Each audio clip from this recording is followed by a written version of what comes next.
El barri marítim de Sant Salvador, com el de Comarruga, el conformen principalment apartaments i segones residències. Això és sinònim de turisme i d'activitat d'estiu, però també ho és d'històries personals i col·lectives, com el concurs de petanca que ja fa 25 anys que organitzen els veïns i veïnes dels apartaments Auditorium de Sant Salvador. 37 equips, 26 d'adults i 11 de nens.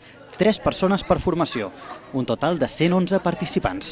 Xifres impactants tractant-se d'un torneig organitzat pels veïns d'una urbanització privada. La tradició, però, és la tradició i cada any treuen la pols de les pilotes per comprovar si la seva punteria continua en plenes facultats. El torneig dura una setmana i durant aquest període la vida al recinte gira al voltant del bolig. Doncs bé, diguéssim que és la festa de l'estiu de l'apartament. La gent ve aquí tot l'estiu, el que passa que no, com cadascú fa la seva vida, tampoc està tothom junt i tal. I aquí són els dies que tothom aconsegueix estar junt i bé, a part de ser una competició, és un moment per passar un bon temps. Ens habilitem uns dies perquè la gent s'apunti, les tipetes que vulguin s'apuntin aquí. Després realitzem un sorteig aquí a la petanca i realitzem la distribució dels horaris i tot això, que acostumen a durar uns 5 dies.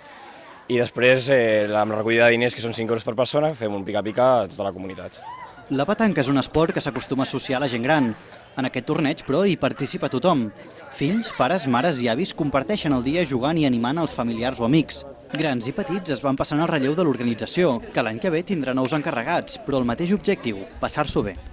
Molt de treball, però sí, perquè és estiu i ens agradaria. Som 4, el Sergi Delgado, Albert Carmona, l'Enric i el Víctor, i és un repte més de l'estiu i per passar-nos-ho bé.